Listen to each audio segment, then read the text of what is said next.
حمد و صلات کے بعد تمام سامعین و حاضرین السلام علیکم ورحمۃ اللہ وبرکاتہ۔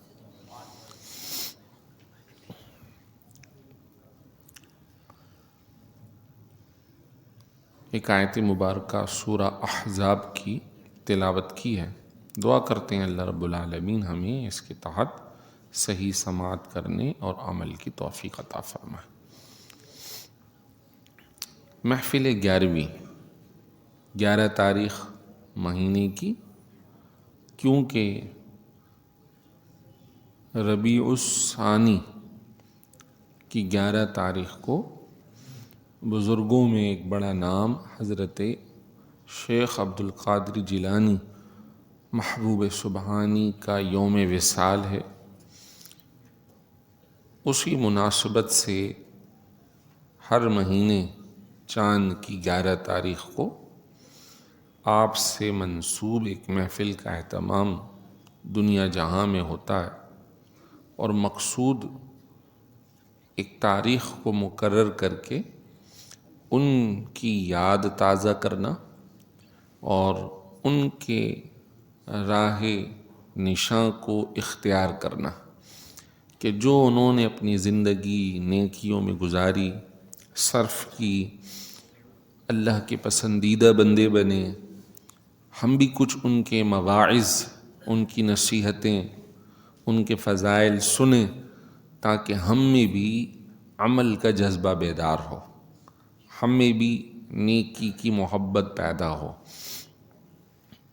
سامعین محترم، سب سے پہلے ایمان یہ بنیادی مقدمہ ہے۔ ایمان نہ ہو، ایمان کی حفاظت نہ ہو تو پھر بقیہ اعمال فائدہ مند نہیں ہوں گے۔ آخرت کے اعتبار سے، دنیاوی اعتبار سے اس کی کچھ منفعت ہو سکتی ہے، معاشرتی اعتبار سے، اخلاقی اعتبار سے، لیکن اللہ کی بارگاہ میں ایمان کے بعد جو اعمال بہتر ہوں گے ان کی جزا ہوگی، کیونکہ اللہ تعالیٰ نے خود ارشاد فرمایا ہے والعصر، زمانے کی قسم، ان الانسان لفی خسر، بے شک سارے انسان نقصان میں ہیں، الا الذین آمنوا وعملوا الصالحات، سوائے ان لوگوں کے جنہوں نے ایمان قبول کر لیا اور اچھے اعمال کیے، وتواصوا بالحق، اور ایک دوسرے کو بھی حق کی بات بتاتے رہے، وتواصوا بالصبر، اور صبر کی تلقین کرتے رہے۔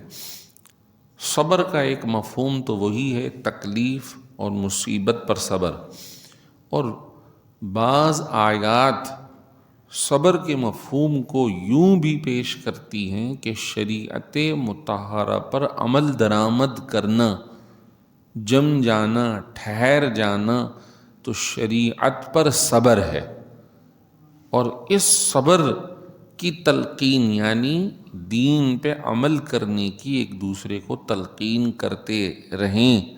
تو وہ لوگ جو خود ایمان لائیں، اچھے اعمال خود کرتے رہیں اور دوسروں کو بھی اچھے اعمال کی ترغیب دے دیں، تعلیم دیں، رغبت دلائیں، تو ایسے لوگ اللہ کے یہاں کامیاب ہیں۔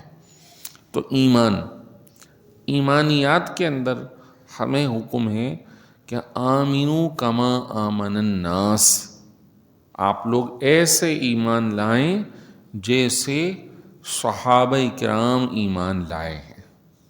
صحابہ کرام اللہ کے رسول پر کامل یقین رکھتے تھے، ان کی ذات پر کامل بھروسہ رکھتے تھے، ان سے کامل محبت کرتے تھے، اور ان کی اتباع فالو کرنا ان کا انتہائی شدت کے ساتھ تھا۔ یہی وجہ ہے کہ آپ صلی اللہ علیہ وسلم کے سامنے بھی اور آپ کے پردہ فرمانے کے بعد بھی صحابہ کرام نے حضور کی تعلیمات پہ قدم بقدم عمل کیا، ذرا برابر بھی آگے پیچھے نہیں ہوتے تھے۔ جو انہوں نے حکم دے دیا اس پہ آمنا و صدقنا، ہم ایمان لے آئے، ہم نے تصدیق کی، ہم اس پہ عمل درآمد کریں گے، پھر وہ کسی بھی غیر کو درمیان میں آنے نہیں دیتے تھے۔ آج مسلمانوں کے تنزل اور گراوٹ کا سبب ہم سب کا یہ ہے کہ ہم اللہ رسول کو مانتے تو ہیں، ایمان رکھتے ہیں، لیکن ہم اتباع، تابعداری، اطاعت میں ان بزرگوں کی طرح نہیں، ان کی طرح کے ہمارے اعمال نہیں، سنتے ہیں، پڑھتے ہیں، قرآن پڑھتے ہیں، لیکن جب اپنی دنیا داری میں لگتے ہیں تو پھر ہم اس اطاعت کو، اس فرما برداری کو اختیار نہیں کرتے، جس کی وجہ سے آج گراوٹ بھی ہے، تنزل بھی ہے، ہر اعتبار سے ہمارا معاشرہ جھوٹ، فراڈ، ظلم و زیادتی، ہماری معیشت تباہی کا شکار ہے، سود، رشوت، حرام خوری، دھوکے بازی، ہماری اخلاقیات، شرم و حیا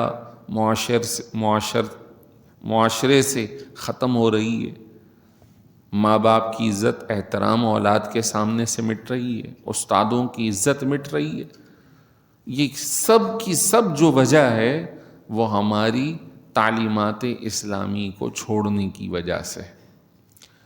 آپ صلی اللہ علیہ وسلم کو صرف ماننے کے لیے نہیں بھیجا گیا، بلکہ ان کی تابعداری کے لیے بھیجا گیا، بلکہ ہر رسول کے لیے اللہ نے فرمایا وَمَا أَرْسَلْنَا مِن رَّسُولٍ إِلَّا لِيُطَاعَ بِإِذْنِ اللَّهِ، ہم نے ہر رسول کو اس لیے بھیجا تاکہ ان کی اتباع کی جائے، ان کی اطاعت کی جائے، انہوں نے جو کہا اسے مان کر اس پہ عمل درآمد کیا جائے۔ اللہ تبارک و تعالیٰ نے یہ آیت خصوصی طور پہ سرکار نامدار حضور اکرم صلی اللہ علیہ وسلم کے لیے اتاری، قُلْ اطیعوا اللہ واطیعوا الرسول، اے حبیب صلی اللہ علیہ وسلم آپ انہیں کہہ دیجئے تم اللہ کی اطاعت کرو، رسول کی اطاعت کرو۔ اللہ کی اطاعت،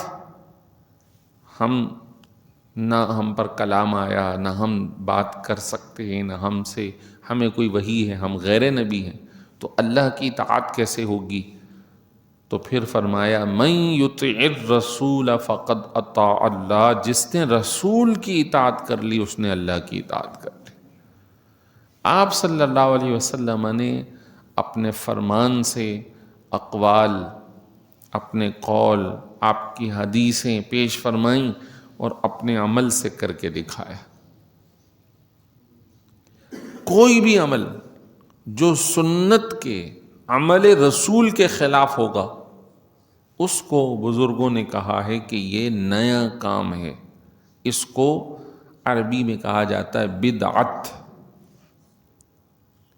بدعت کے مقابلے میں سنت کا اختیار سارے صالحین امت نے کہا کہ یہ زیادہ مرتبے والا ہے، کہ سنت اللہ کے رسول کا عمل ہے، اللہ کے رسول کا فرمان ہے۔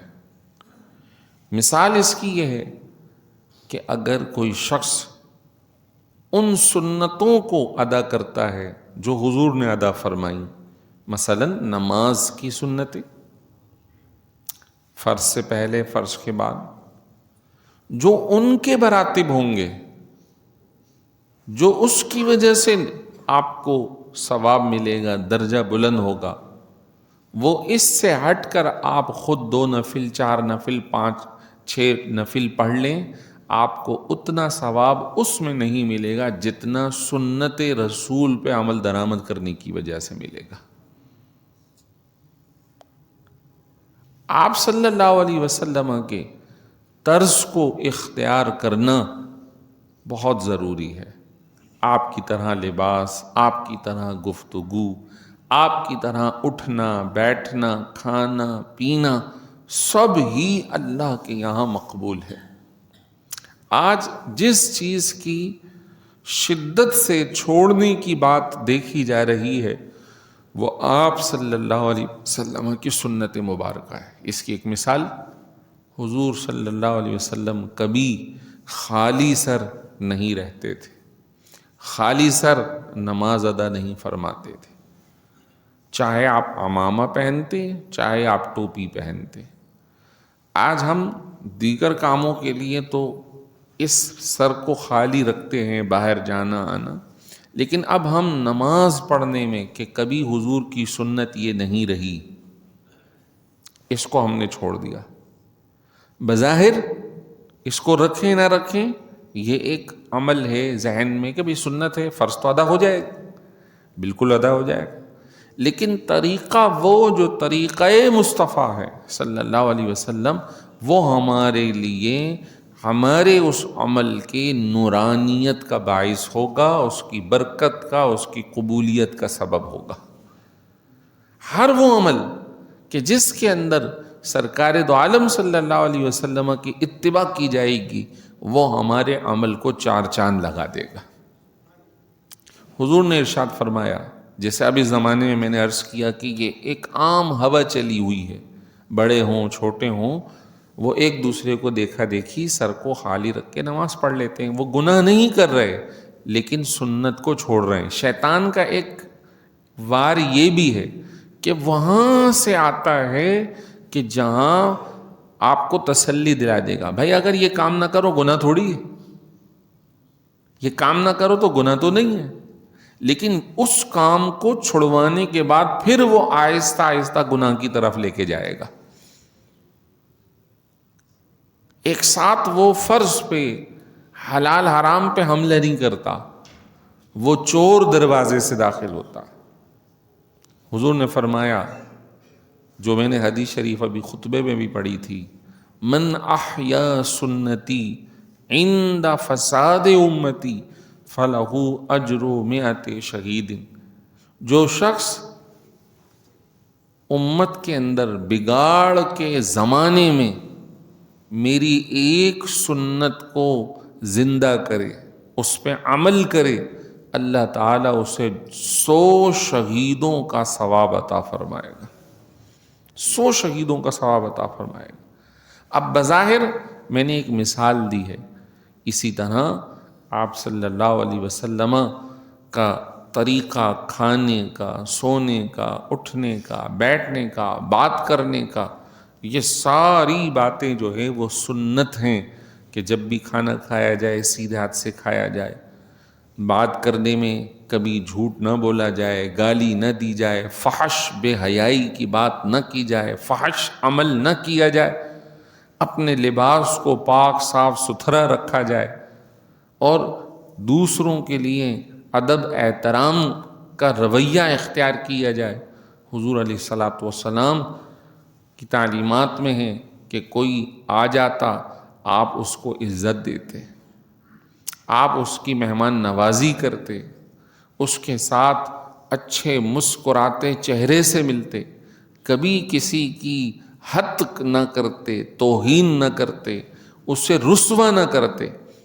آج تکبرانہ انداز ہے لوگوں کے اندر، اپنی بڑائی کا ایک زعم ہے کہ میں بڑا ہوں، اور اس زعم کی بنیاد پہ وہ دوسروں کی حق کرتا ہے، اس کی عزت کو پامال کرتا ہے۔ اللہ تعالیٰ نے مومنوں کو اذیت دینے سے، ان کی حق کرنے سے منع فرمایا، حرام ہے۔ آپ اگر کسی کو عزت نہیں دو گے تو کل آپ بھی اس موقع پر، یعنی اس چیز کے آپ بھی متاثرین میں شامل ہو جاؤ گے۔ آپ عزت دو گے تو کل آپ کو عزت دی جائے گی۔ فرمایا، اے ایمان والو، تم کسی کا مذاق نہ اڑاؤ، کسی کو برے القاب سے نہ پکارو، تم سارے کے سارے ابن آدم کی اولاد ہو، تمہیں ایک مرد اور ایک عورت سے پیدا کیا گیا، تمہاری یہ حقیقت ہے۔ تم میں معظم اور محترم وہ ہے جو تقوی والا ہے، پرہیزگاری والا ہے۔ ان اکرمکم عند اللہ اتقاکم، اللہ کے نزدیک تو محترم وہ ہے جو متقی اور پرہیزگار ہے۔ آپ صلی اللہ علیہ وسلم نے یہ بھی ارشاد فرمایا علیکم بسنتی، لوگو تم پر میری سنت کو اختیار کرنا لازم ہے، لازم ہے۔ اور ایک حدیث میں فرمایا عدو علیہا بالنواجز، سنت کو ایسے تھام لو جیسے کسی چیز کو کھاتے وقت اپنے نوکیلے دانت سے تم جکڑ لیتے ہو۔ مثال گوشت سخت ہو، آپ اس کو بوٹی کو کھینچ رہے ہوں تو آپ اس کو کتنی سختی سے پکڑیں گے، اور اس کو سختی سے پکڑنے کے بعد تاکہ وہ نکلے نہیں اور اس کا حصہ منہ میں چلا جائے اس کو کھینچیں گے، توڑیں گے، شدت کے ساتھ یہ جبڑا دبا ہوا ہوگا۔ فرمایا سنت یعنی میرے طریقے کو اتنی ہی شدت کے ساتھ تم پکڑ لو۔ آج جو شیطان کا وسوسہ ہے یا شیطان کا وار ہے وہ اس سنت اور مباح کے درجے سے داخل ہو رہا ہے، فرائض کے ساتھ ساتھ سنتوں کو چھوڑنے کے دروازے سے داخل ہو رہا ہے، پھر آہستہ آہستہ فرائض کے اندر داخل ہو کر وہ اس کی طرف جو ہے خرابی کا باعث بنتا۔ آپ صلی اللہ علیہ وسلم کے لیے ارشاد فرمایا گیا کہ لوگوں تمہارے لیے رسول اللہ کی زندگی میں بہترین آئیڈیل ہے، بہترین عملی نمونہ ہے، مثل ہے۔ اور یہ کس کے لیے ہوگا؟ خصوصی طور پہ فرمایا لمن کان یرجو اللہ والیوم الاخر، جو اللہ اور یوم آخرت پر یقین رکھتا ہوگا، وذکر اللہ کثیرا، اور اللہ کا ذکر کرتا ہوگا، اللہ کو یاد کرتا ہوگا، یقیناً اس کے لیے سرکار دو عالم صلی اللہ علیہ وسلم کی زندگی میں مثل ہے، نمونہ ہے، آئیڈیل ہے۔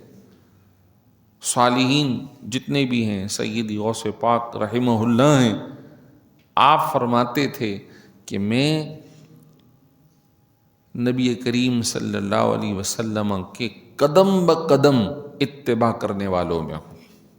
وَإِنِّي عَلَىٰ قَدَمِ النَّبِيِّ بَدْرِ الْكَمَالِ، کہ میں بدر الکمال، کمال 14ویں کا چاند یعنی رسول کریم صلی اللہ علیہ وسلم کے نقش راہ پر ہوں، ان کی کامل اتباع کرنے والا ہوں، اخلاقیات میں، علم میں، عمل میں، طریقے میں آپ نے ہمیشہ سنت کے دامن کو تھامے رکھا۔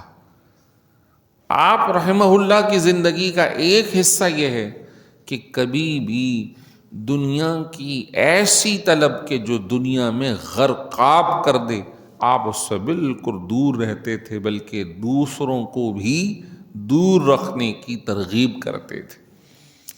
کبھی حضرت شیخ عبد القادر جیلانی رحمہ اللہ کسی مالدار کے گھر نہیں گئے، بلکہ اگر کوئی دنیا کا طلبگار شخص آتا تھا ملنے تو آپ پہلے اسے بٹھاتے تھے، بعد میں اس سے ملتے تھے، کہ تاکہ اس کو یہ پتہ چلے کہ اہمیت مال میں نہیں، اہمیت دین داری میں ہے۔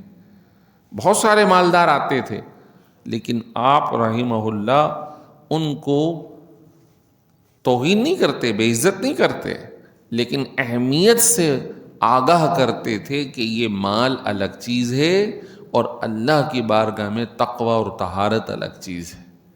بہت سارے مالدار اپنے اثر و رسوخ کو جتاتے ہوئے ظلم کرتے ہیں، زیادتیاں کرتے ہیں، لوٹ گھسوٹ کرتے ہیں۔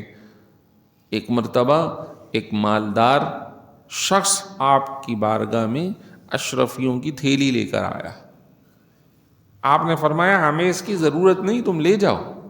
کہا نہیں حضور رکھ لیجیے۔ آپ نے اس تھیلیوں کو ہاتھ میں پکڑا اور دبایا، بظاہر تو ہاتھ میں دبایا لیکن ان تھیلیوں سے کرامت کے طور پہ یہ ظاہر ہوا کہ اس میں سے خون ٹپکنے لگا۔ فرمایا کہ تم یہ مال لے کر آئے ہو لوگوں کا خون چوس کر اور ہمیں نذرانے دینا چاہتے ہو۔ اگر تمہارا خاندان رسول سے ہونا میرے پیش نظر نہ ہوتا. دیکھیے عباسی دور تھا، وہ عباسی دور قریشی دور تھا، حضور کا خاندان ہے، وہیں کے حکمران تھے. اگر تمہارا خاندان رسول سے ہونا میرے پیش نظر نہ ہوتا تو میں اس کو اتنا نچوڑتا کہ یہ خون تمہارے گھر تک یا محل تک پہنچ جاتا اور سب کے اندر عیاں ہوتا کہ یہ لوگوں کا خون چوس کر ہمیں نذرانے دینے آیا ہے. اس کو آگاہ فرمایا. جو دکھائی نہیں دیتا عام طور پہ، آپ نے کرامتاً اس کو ظاہر فرمایا کہ دیکھو ظلم و زیادتی نہ کرو. جیسے آج میں نے جمعۃ المبارک میں بھی عرض کیا، ملک شام کا تذکرہ یا مصر کا تذکرہ کیا اور جنرل آیات پیش کی. تو آج بھی دیکھیے کہ جو لوگ اس طرح دنیا طلبی میں لگتے ہیں، منصب کی جاہ، منصب کی ہوس جب انہیں اپنے آغوش میں لیتی ہے تو پھر وہ درندوں سے بھی نیچے گر جاتے ہیں. درندوں سے بھی. جس طرح کی فوٹیجز آ رہی ہیں جیلوں کی، عقوبت خانوں کی، الامان والحفیظ کے کوئی مسلمان غیر مسلم کو بھی وہ سزائیں نہ دے جو آج فرقے کی بنیاد پر ایک فرقے نے دوسرے کو دے دی. یہ بھی اپنے آپ کو مسلمان کہہ رہے ہیں، وہ بھی مسلمان. یہ اہل تشیع تھے، نصیری خاندان کے یا فرقے کے، وہ اہل سنت کے لوگ تھے. اس بشار الاسد نے ان لوگوں کو جو ظلم کا نشان بنایا ہے. الامان والحفیظ کہتے ہیں کہ گوانتانامو بے جیل جو کہ امریکہ نے افغانستان میں قائم کیا، وہ بھی اتنا شدید نہیں تھا جتنا بشار نے اپنے ہی لوگوں کو سزاؤں کے اندر رکھ کر شدت اور تکلیف اور اذیت میں مبتلا کیا. بتانا مقصود یہ ہے کہ آج دنیاوی حرص اور طمع اور لالچ انسان پر حاوی ہو گئی. مانتے کلمہ تو پڑھ رہے ہیں اللہ رسول کا، لیکن اس کو مان نہیں رہے، اس کی اطاعت نہیں کر رہے، اس کو فالو نہیں کر رہے. جبکہ رسول کو بھیجا اس وجہ سے گیا تھا کہ ان کو ماننا بھی ہے اور ان کی ماننا بھی ہے، ان کی اطاعت بھی کرنا ہے، ان کی فرما برداری بھی کرنا ہے. تو ہر لیول پر، چاہے وہ حکمران طبقہ ہے، بزنس سے ریلیٹڈ ہے، تجارت کر رہا ہے، عبادت کر رہا ہے، تعلیم و تربیت حاصل کر رہا ہے، ان سب جگہوں پر آپ صلی اللہ علیہ وسلم کی زندگی ہمارے لیے آئیڈیل ہے. تو آج کی ہماری نشست کا جو پیغام ہے، جس کو بزرگوں نے اختیار کیا، جس کو بزرگوں نے اپنی زندگی کا حصہ بنایا، وہ ہے آپ صلی اللہ علیہ وسلم کی کامل پیروی. اسی میں ہمارے لیے بخشش ہے، اسی میں نجات ہے، یہی ہمارے لیے ترقی اور اتحاد کا باعث ہوگا. اللہ تبارک و تعالی ہمیں عمل کی توفیق عطا فرمائے. وآخر دعوانا ان الحمد للہ رب العالمین.